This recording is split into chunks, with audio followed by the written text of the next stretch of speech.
This podcast is intended for mature audiences only. Welcome back to the Cuckold Marriage Podcast. I'm cuckoldress Lexi Meadows, and today we're joined by a real couple who have embraced this lifestyle and are here to share their story. We're going to talk about how their journey began and what they've learned along the way, the challenges that they've overcome, and hear some of their most unforgettable experiences. Every couple's path is different, and I think you'll find that this conversation is honest, insightful, and just a whole lot of fun. Let's jump in, but before we get started, a huge thank you to everyone who continues to support the Cuckold Marriage Podcast. If you're enjoying the show, the best way to help us grow is to follow the podcast, leave us a 5-star review, and share your favorite episodes with someone you think would enjoy them. If you'd like to connect with me personally, book a private chat, or check out my Fansly, you can find everything at cuckoldresslexi.com. And don't forget to follow us on Blue Sky Social so you never miss new episodes, announcements, and behind-the-scenes content. Let's get started, Chris. Are you ready? I am ready. Well, we are so excited to be here today, joined by Matt and Jane, a real couple who is also living this dynamic. Before we dive into having Matt and Jane, I do want to give a shout out, though, to KD and Kink 3D. Matt and Jane, you may have heard our episode with KD a couple of weeks ago, and I just got my first Kink 3D cage in, and I got to tell you, it is so cozy, like in the most uncomfortable possible way, right? Like, I just want to make sure for Lexi, she doesn't think it's like too cozy. Yeah, too cozy. You don't get to wear it anymore. Exactly. But I really like it. I mean, it's a really high quality cage. And believe it or not, this was the first time I ever sent anybody a dick pic in my life. You send pictures into Kink 3D, and they have experts there that are just looking at penises all day and telling you what size, and it's a perfect fit. So yeah, Silently judging you. Silently judging us. But thank you to KD and to Kink 3D. And if you don't have a cage yet, go visit them. They are amazing. All right. Well, let's welcome in our guests today, Matt and Jane from Canada. Welcome. Thank you. Thanks for having us. And I'll just follow up on what you just said. I'm actually wearing a Kink 3D cage as we speak. There we go. Two peas in a pod. We're Yes, your we cages are. together. Matching set. I missed out on the dick pic part, but I'll try that later for no reason at all.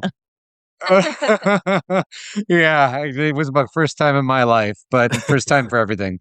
So let's start at the beginning. How did the two of you first discover this dynamic, and what brought you into this at first? So just give us a little bit about your background. How long have you been married, and have you been in the lifestyle for how long? How did you get into it? Give us a little bit of background. Well, Nick introduced me to the lifestyle very early on when we first started dating. So it was maybe like a month and a half or 2 months. I don't even know if it was that long when we were dating. And I remember him sitting down at the table and just telling me about his fantasies and about his desires and his experience from a past relationship. And honestly, it hit right at the right time because if the version of me before would not have been ready for this, but the stars aligned and it was like, you want me to do what? And you're okay with what?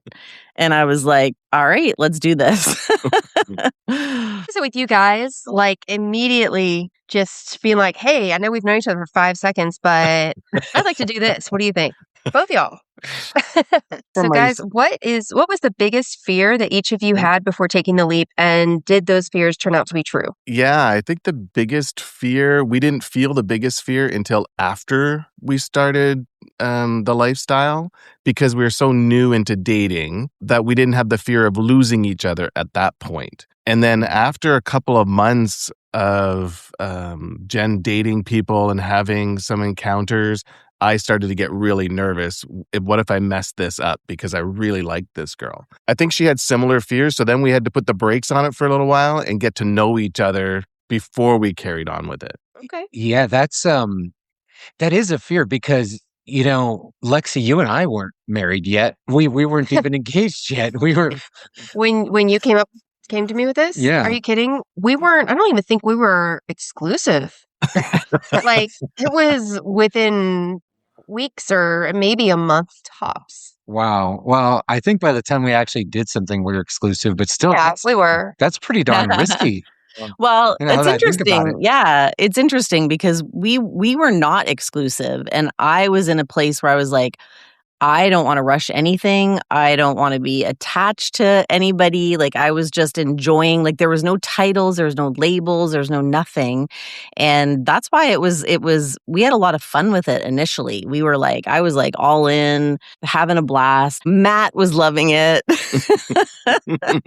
And it ended up, we both got to a point where we both were like, I don't know, I think we better slow down for a minute, because we both started to really find value in each other beyond the bedroom. And that's where things got a little bit real, where we were like, okay, I think we need to like just take a little step back and reassess the foundation in which we're building this relationship on, because it was that important to us, which I thought it was hard at the time, but it's been an evolution of our relationship, to be honest.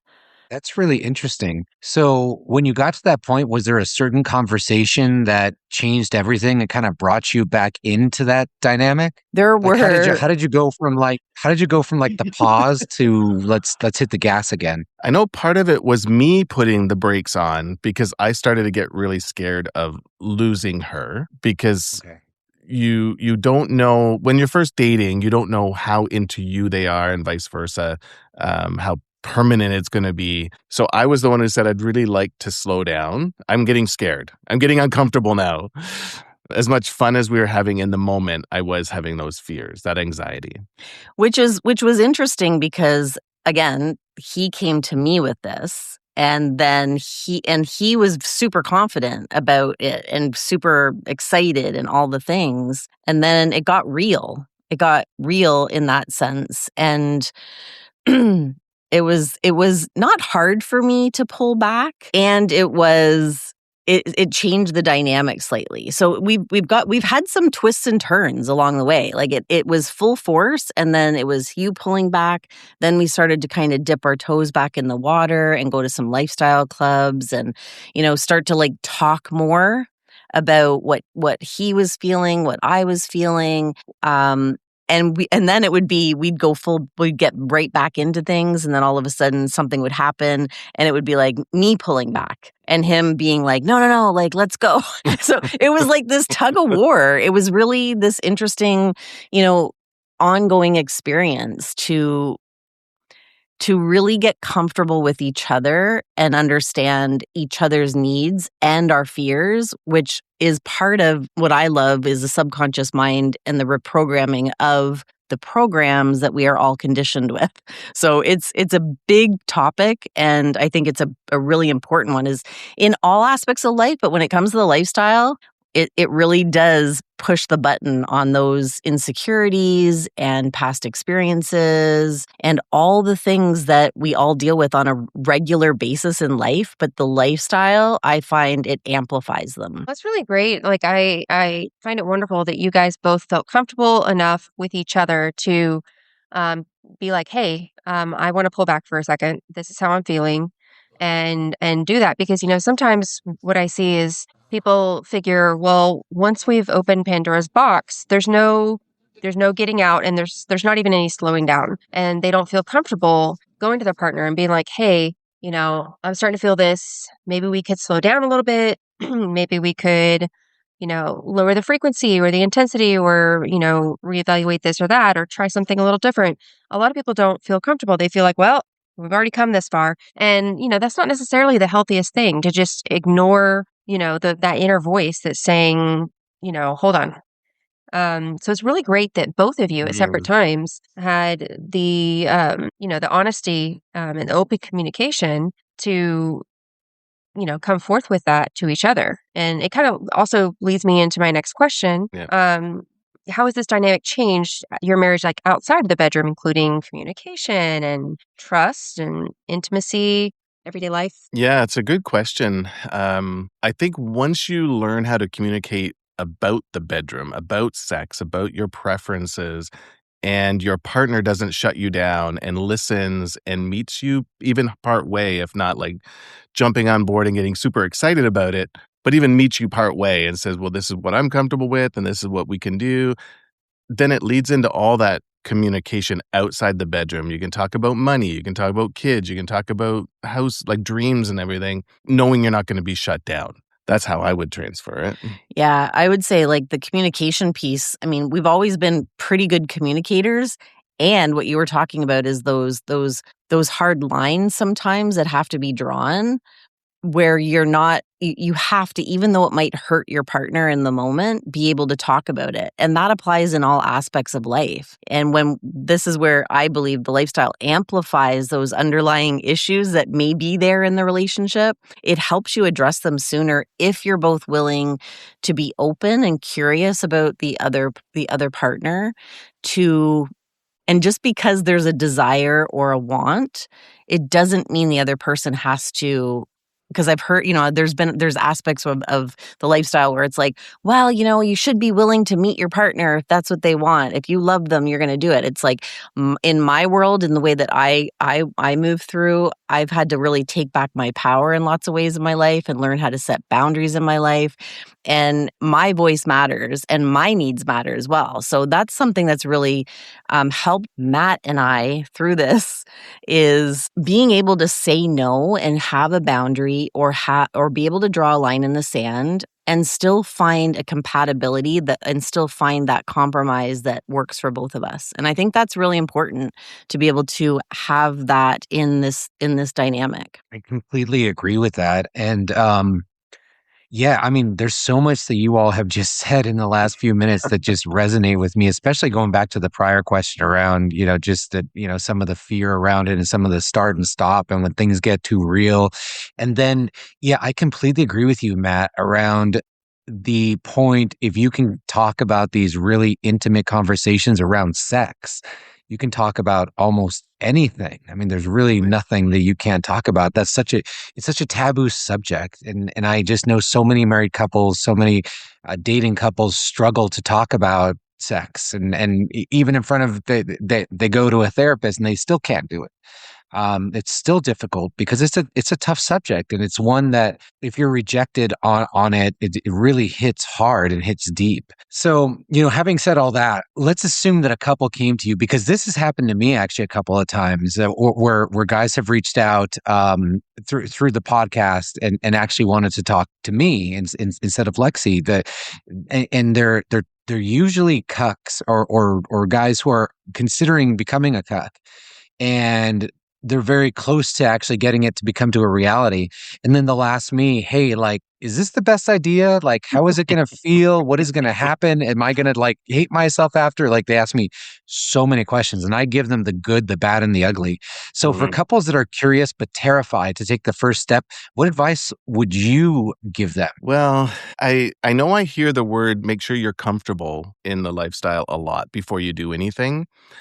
And my advice is you're probably never going to be fully comfortable before you try anything new, whether it's in this or something else. So I wouldn't wait till I was perfectly comfortable. As long as you and your partner are talking, are communicating, have not necessarily a safe word, but that's not a bad way to look at it. So if you're at a club for the first time and one of you you have to leave, you have an out. You've already talked about it. No matter what point you're at, you just leave. You could be in the middle of an activity. If you're done, you're done. I don't think there's anything really wrong that's going to happen as long as you have both talked about, where the line is before you go in, where the boundary is before you go in. Now, having said that, the boundaries will change over time, but the first time you dip your toe in, there's going to be a boundary for one or both of you. Great advice. Absolutely. What do you feel like maybe is a misconception that people tend to have about cuckolding that you really wish would just die and disappear? But go first. Well, I think that one of the biggest misconceptions is like that, and maybe I put this on myself, but I also feel that it is a misconception that like somehow as the woman in this female-led relationship, it's like somehow I'm selfish. Like I'm viewed as being selfish, that it's all about me and like I'm the only one that's getting anything out of this dynamic. And it's actually I've actually had to do a lot of work on this because I did feel like it was in an imbalance at times. And the more Matt and I have talked about the desire and what I get out of it and what he gets out of it, it's like, no, this is like a balanced relationship. There's no lack in what either of us are receiving from the experiences that we have. He's getting just as much out of it as I am. And there's also a lot that I'm giving in the relationship that is often misoverlooked, which I'll let you talk about. Yeah, I think the one thing I was going to say, Lexi, is I think the women always are viewed at this is easy for them. They just get to sleep with whoever they want. They have all the freedom. And people don't understand that. I know for us anyways, is there was a lot of guilt and shame that she had to overcome, that under balance, like it was all about her. You guys have a lot of emotion to go through as well. I just don't think that that's ever thought about or talked about enough, that, the women have all the fun, but they also have just as many emotions going through their body as we do. Mm-hmm. Yeah, I'm curious to get your thoughts on this, Lexi, because I think you all just nailed like a really big point that is definitely a misconception. Because I believe it is unbalanced, but I believe it's unbalanced in the opposite way. I think we as cucks get way more out of this than the women do, which might sound crazy to a normie who's not doing this. But I mean, that's just my point of view. I feel guilty for how much Lexi does. But I'd love to get your perspective, honey. Yeah, I mean, I think both of you really did a great job with that. Like, there being a cuckoldress is not just take, it's also give. And there's work involved in order to be a good cuckoldress. It's not just like, let me go do whatever the fuck I want and you're gonna like it, darn it. It is work. There are things that we do in order to keep our cucks happy. And I have heard it time and time again, guys that are curious about this lifestyle but not actually maybe honestly curious. They just kind of want to maybe bash it a little bit, and they're like, well, what the hell, that's so unfair. She gets to do other men but you don't get to do other women. And to them I'm like, okay, you clearly don't get it. Right. That's how this dynamic works. And we're both happy in that. He is happy as a clam that I go out. I would like murder him in his sleep if he went out with another woman. And he doesn't want to. He has no inkling of doing that. It doesn't interest him. It truly doesn't. And you can ask him that when I'm not around. He's not at gunpoint right now, Right. Like Right. Yeah. Where's that gun pointing, Lexi? So, That's what I want to know. yeah, right. Yeah, I mean, so it serves both of us so well and makes us both very happy. And so that imbalance, it's imbalanced in who gets to sleep with who, but the level of enjoyment that we both get and the level of work that we both put into it, I feel is pretty balanced. Right. Absolutely. I still think it's I still think the cuckoldress does more. That's my personal opinion. You see, the managing of our emotions alone, like having to deal with, because it is difficult and we do ask for it, and then afterwards sometimes we get butthurt anyways. There you go. And, Yeah. and the wife is so comforting and so patient with that, and then gets up and like does it again. It's I stand by the fact that I believe that the woman does more in this dynamic. So you've been thinking about it. But turning fantasy into reality takes more than curiosity. It takes direction. I work with couples and individuals to guide you through the conversations and dynamics that make a cuckolding relationship actually work. Those first conversations and introductions to your fantasy are especially critical. Done right, it changes everything. Done wrong, it can break it. If you're ready to do it the right way, book time with me at cuckoldresslexi.com. So Have either of you ever had an experience though? Have you had a bad experience or an experience where it was like almost pushed too far, where you're like, ooh, like this might. Now I know you talked about it at the beginning, you felt like that, but since then, have you had like a single experience, like a night out that went wrong or something like that, where it made you question? Yeah, I would say there's been a couple of experiences that really made me go, what am I doing? Like, what am I doing? And again, when I think back to it, if I were to go into like one or both of them, it was normally where I was not voicing and expressing my needs, where I was in that people pleaser mode, where I was like afraid to say enough or I'm done or this doesn't feel good anymore, where I felt actually disempowered in the situation. And that's where I take responsibility for it, because it's like I have a voice and I can use that. That is my power. So not to say it was anybody's fault. It was just where it tipped over to a point where I wasn't comfortable. And instead of saying, no, I'm fucking done, this is over, I stayed in a little bit longer, and I had to then deal with those emotions afterwards, that I allowed somebody to do something where I wasn't comfortable. And that is really, that full disclosure of it. And I really do believe it's like that self-responsibility, and that I have the power to shut down anything at any time, and I don't have to explain it to anybody why. Oh my gosh, Jane, yeah, totally resonates with me right there, because I've had an experience like that too, where the people pleaser in me for some reason decided to take over, and I was having kind of a miserable time at the very end, and I just was like, just hang on, it's almost over. Like, you'll get through it, it's fine. And it was rough, and afterwards I just was like, ugh, I need a shower. Like, it just, you're just like, I can go a little longer, but really I don't want to go any longer. I'm done. And so, like, I've had one of those experiences too, where you just, it's not like, it wasn't like super traumatic, but at the same time it was like, I wish I would have just said, stop, done, not enjoying myself. So I totally feel you on that. Yeah. Yeah. And I think So- for women, I'll just say, like, listening to this, because that's part of it, is like, and this, to me, this dynamic is helped me, and Matt has helped me.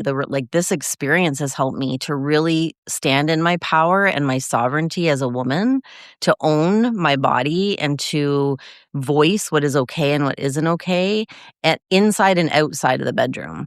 And if there's a man that is wanting this dynamic and wanting to bring this to his wife or girlfriend, it's about her. It is about her. And it's about giving her that safety to know and be able to express that with no apologies needed. Yes.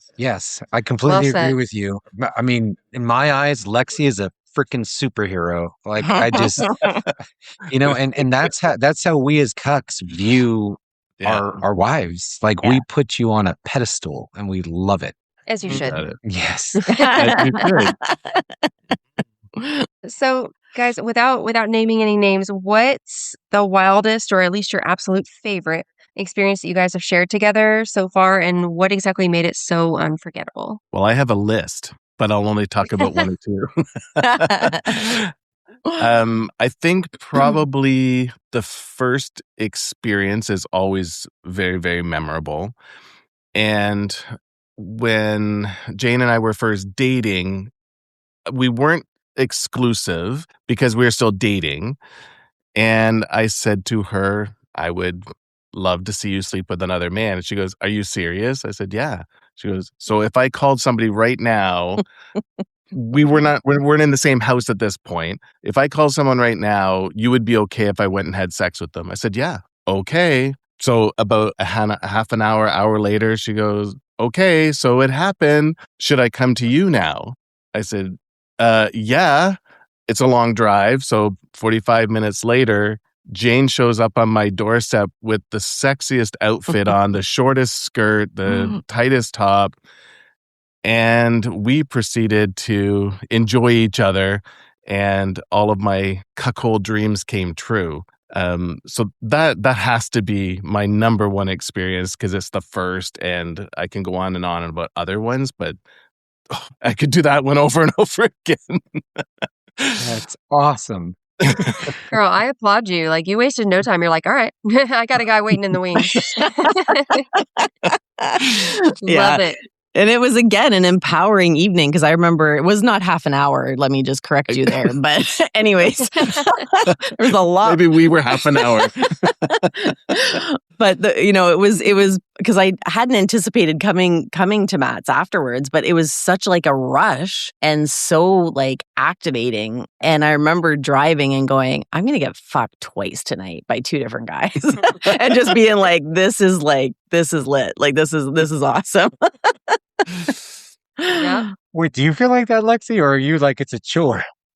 Oh, not at all. It's totally fun. Like, and sometimes, I think especially initially when we first started this, I had to get over that inner voice that basically just repeated to me all of the societal norms and the, terrible slut shaming that all women and girls go through our entire freaking lives. And it took me a while to silence, and then eventually, that inner voice went away that said, oh my gosh, you're officially a slut.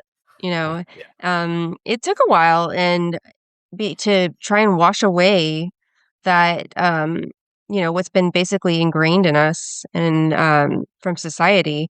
And it was wonderful once I finally realized that was bullshit, and that if I were a man, I'd be the man. And so, once I finally got over that, it was so freeing. It was so wonderful. And it's fabulous. So Matt, that was your favorite. Jane, did you have a favorite one? I mean, that's gonna go down in like my one, and like it was again the first time that ever happened. So it was just an activation, I feel like, for something more profound, learning about myself. There wasn't that we were at a lifestyle club, and some of the changes in our relationship have evolved, because I know that, the early stages, it was like, I just want to have sex. I don't want a relationship. I don't want to be dating people. Like I have my business, my kids, my family, all these other responses. Too much. I don't want that.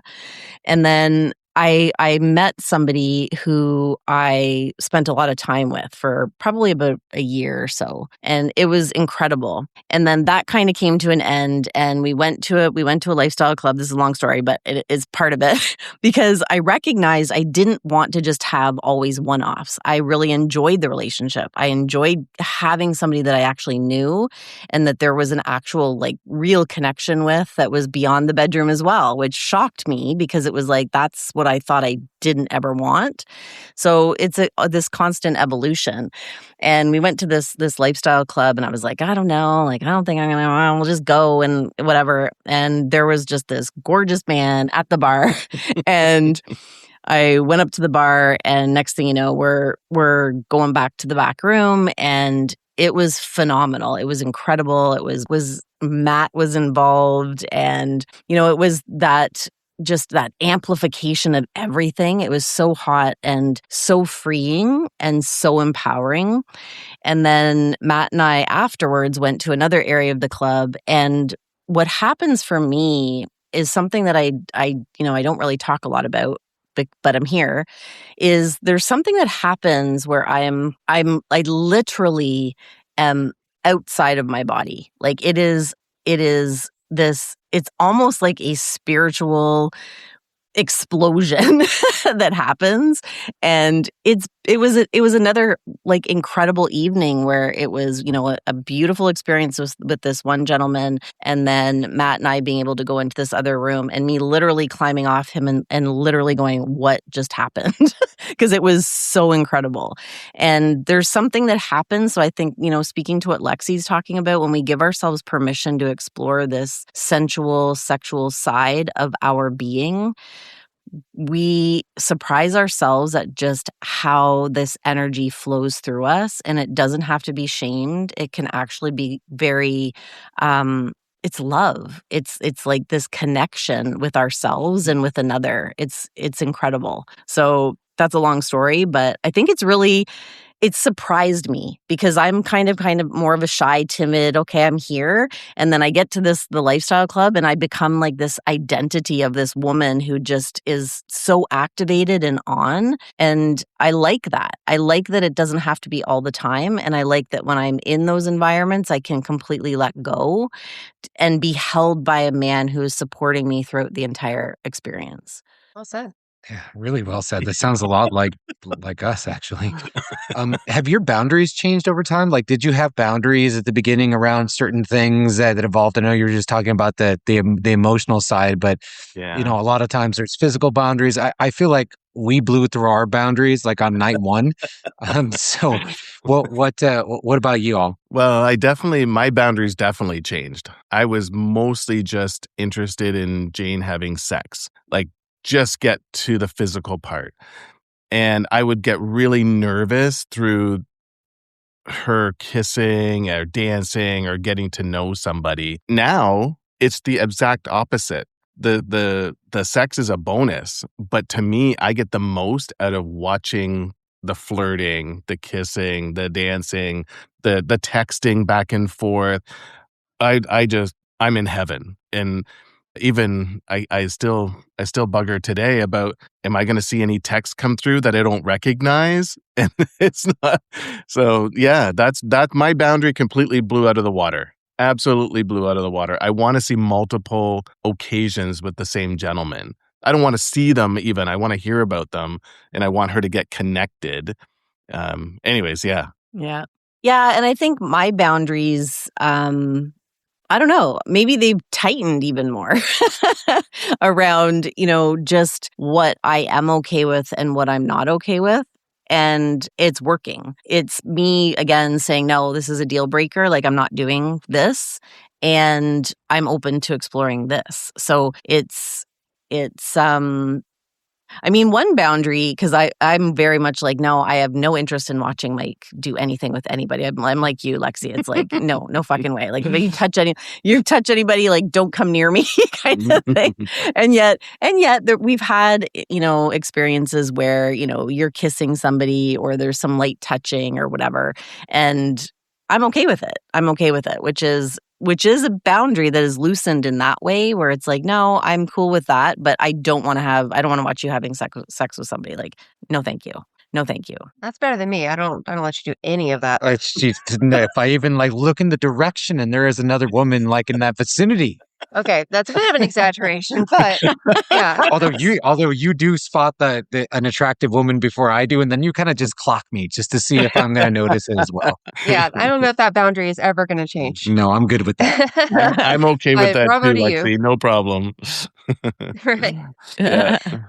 Is there something that you wish someone would have told you before entering the lifestyle? I think that's a great question. I don't really know. It'd be like me giving advice to somebody new now. What would I tell them? And the only thing I can really think of is what you think you want now will change. It will keep adjusting, and I know for myself, I already told you about me wanting to see more of a relationship side now as opposed to just the sex. But I think for me, it was adjusting. I'm trying caging now. I'm into a little bit of humiliation now. I think that's harder for Jane than it is for me to say something to me that sounds mean, but literally can make me hard. Just her saying something humiliating to me. So, things will change. That's my point, is what you think is today will not be that forever. And I mean that in a positive way. It will keep changing and adjusting. Yeah. And I would say just buckle up, because you don't know what's coming at you. Like, seriously, it's like you think you got it all figured out until you recognize you don't have it figured out. Like, there's going to be things that are going to come up that will catch you off guard, and you would be like, what just happened? And it's okay, because it's actually forcing you to grow. The lifestyle will force you to grow as a human being, to recognize what your limitations are, to what your values are, to what is important to you, inside and outside of the bedroom. And it's beautiful, and it's challenging at the same time. And if you're wanting to explore it, just be ready, because it will challenge you and it will bring things to the surface, but it's all good. It's all for your highest good. Yeah. Mhm. Very good. Yeah, agreed. So is there something on your fantasy bucket list? I'm going to go out on a limb here and say that Matt has a bigger fantasy bucket list than Jane. But what haven't you done yet that you're like, oh, I really want to do that? Can I go first? I will limit it to this podcast. I would love to go to a splash mocha. Shut up. I would. I wish I had gone first, because that's actually what I was going to say. Sorry. Oh, so you're both in. Well, Okay, there's this a couple is coming up. great news. I said I told Jane I wanted to learn something new tonight. I just did. And I would, in conjunction with that, I would love to see her with two men, where she is the sandwich, the focus of attention of two, what she would consider to be beautiful men who are very attentive, know what they're doing. I would love that. Sounds about right. The book, by the way, on the splash, there's actually, in case you haven't heard, Blonde on the Bay is hosting an event with Shawn Michaels in October called Cuck Utopia in Las Vegas. I think they have an X account for it. And I think it's cuckutopia@gmail.com, but I think it's the first weekend of October. So that's just another thing for y'all to think about. Yeah, you might check and see if they still have spots available. Yeah. We will But check that's a good that one. out So, for sure. Jane, yours Thank is the same splash mocha. You want to go to one of those? It scares the shit out of me, but it also excites me at the same time.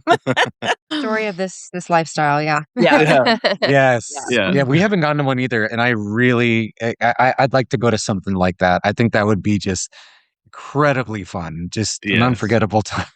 Get Lexi blushing. So, guys, if you could leave our listeners with one piece of advice about building a strong marriage, whether it's in this lifestyle or not, what would it be? I would lean on this lifestyle first and say, if your partner needs to talk to you about something, be open. Don't and I've heard this in other parts of life too, where they shut it down right away. And I would be curious. If Jane brought something up to me and I was out of the blue, I would be curious about it. And I would want to hear about it, not shut it down, be supportive until I learned more about it. And I think that's what I would say about every aspect of life and communication in a relationship. Yeah. And I would say authenticity, because if you're not being real with yourself, you're not being real with your partner. And if you're not being real with either of you, it's not a relationship. Yeah. You better watch out, Matt. I could see the hamster wheel turning for Jane when you were like, yeah, if she brought something to me, I would totally be curious about it. And she's like, Yeah. I know. I'm like, Chris, sign me up. I've already buckled up. Come on, bring it on. Buckle up. Let's do it. That's right. So we do have a listener question that has come in the past week. And so we're going to go ahead and read that out. And, we'll talk about it, and then we'll get your opinion on it as well. So this is from Blue Sky. Someone wrote, what are the cons of a cuckold relationship? How do you address them in your relationship? And would you still recommend this type of relationship to a couple thinking about it? I'm going to let you go first. I would recommend this to a couple who's thinking about it for sure. If they both agree on what the boundaries should be and all that kind of stuff, because the cons are, you're going to spend less time with your spouse. You're going to be sharing, your spouse, and it's super fun. It also can be a little bit painful at times. Like there can be actual, hurt feelings and that kind of stuff. It does happen. So, know that you will get jealous. You will get sad, and you will also get equally excited and thrilled, and it's super fun. And I would definitely recommend it to especially somebody who likes thrill. Yeah. What do you think?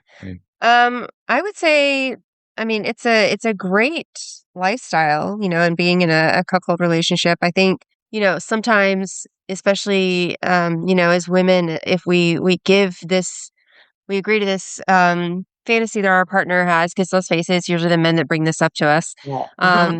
Just be prepared that you're going to have a excited little puppy dog constantly being like, "Hey, have you met anyone? Are you texting anyone? When are we going to go out?" You know, so just be prepared that it's going to be a present, and you guys decide exactly however present it is, or if it's just like a once a month thing or once in a blue moon thing. But if you do this, you're going to make your partner extremely happy, and they're going to be always excited, which is also a great thing because it's so fun to watch him get so just jazzed up about it. He's just like, "Oh my gosh, when are we doing something else? What are we doing?" So it's this pro and con, really. And I think that is coming from the cuckoldress side, you need to decide up front and be honest with your partner about how you want this relationship and dynamic to look, and how often you want to engage in it, and if you want every sexual encounter to revolve around it, or if you want some normal, just, couple sex where you don't talk about any other people or anything like that.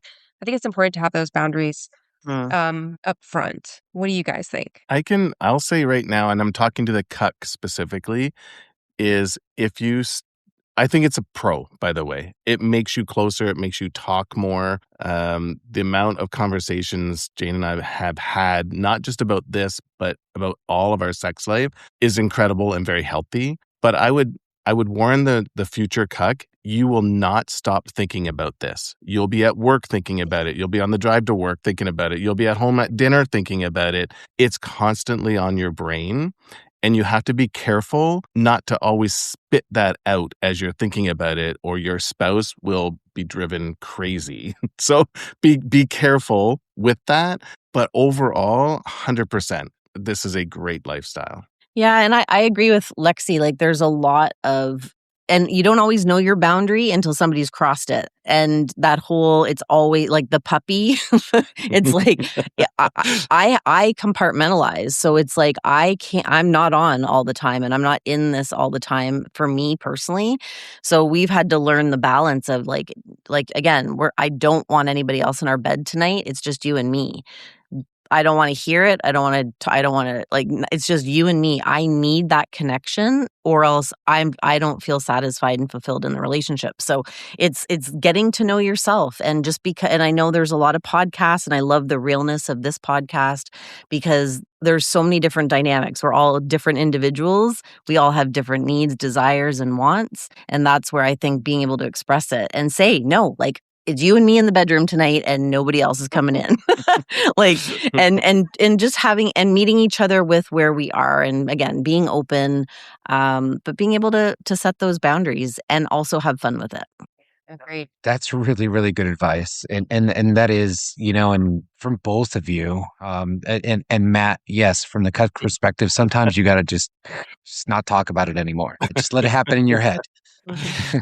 Well, I want to thank you both for your time and for joining us. It was really a lovely conversation. Thank you both so much for being here today. Yeah, we really appreciate it, guys. You're welcome. Yeah, Thank you for wonderful. having us on. I really appreciate it. Yeah, it's been and great thank to you, be everybody. here. Yeah. Yeah, absolutely. All the way from Canada. Send me some poutine. I love that. I'm sure that'll travel well. I thought you were going to say a dick pic there for a minute. I was kind of nervous. No, I'd rather have poutine. But Yes, you would. thank you, everybody, for joining us today. We really appreciate every time that you tune in to our podcast. Don't forget to visit cuckoldresslexi.com to book a private chat with her. I know a lot of guys ask for coaching, and an increasingly number of guys just want to talk to you about their fantasy. And I think that's really cool that they see an outlet that they can actually just reach out to you. Absolutely. You can also get to Lexi's Fansly through cuckoldresslexi.com. That's where my favorite pictures and videos are of you, honey. And thank you all for joining us today. And remember to stay honest with each other, and always be open with each other as well. Thanks for joining us today. Lexi, you want to say bye to everybody? Bye, guys.